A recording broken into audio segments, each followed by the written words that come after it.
Top of the morning to you, and welcome to Wellywood Wargaming. My name is Damon, and in this video I'll be giving you one of the many hangers-on in the game of Necromunda in a bite-sized video format. This one is a real special one, and definitely one of the most flavoursome and fluffy and fun hangers-on that you can get in Necromunda to date. You can find the full rules for the prize fighter in the House of Iron, which of course is House Orlock's specific book. So if you play House Orlock, you're definitely going to want to consider this guy, certainly for the flavour and fun that it adds to your gang anyway. Unfortunately, there is no official model for the prize fighter, but I have seen some really cool conversions and kit bashes for this guy.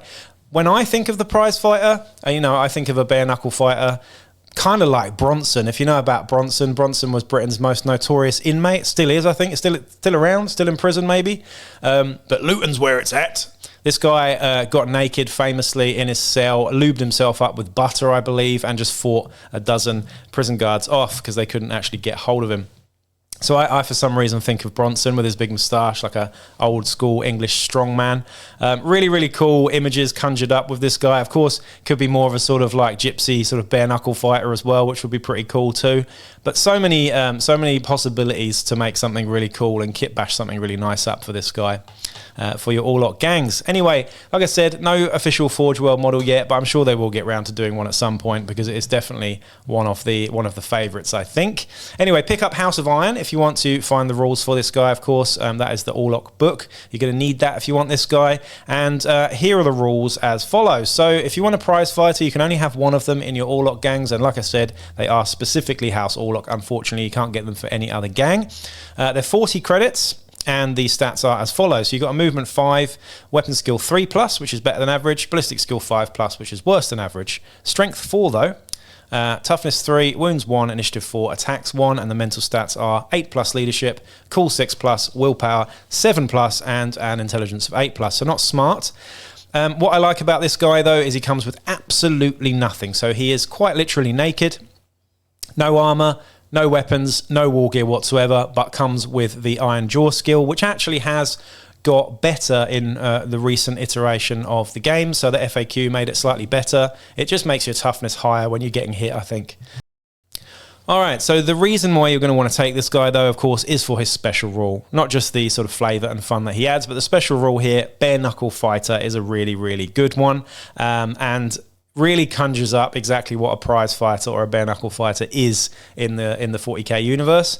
This guy, in the collect income step of the post-battle sequence, a gang with a prize fighter may enter them in a fight. If they do, roll 2d6 and choose the highest, then multiply the result by 10 to see how many credits the fighter earns for the gang. If, however, a 1 is rolled on either of the d6, no money is made, and if a double 1 is rolled, the prize fighter is killed and must be removed from the gang's roster. What's not to like about that? More often than not, you're getting money for this guy. So if that 40 credits, you've got to sort of factor that in. That 40 credits is most definitely worth it.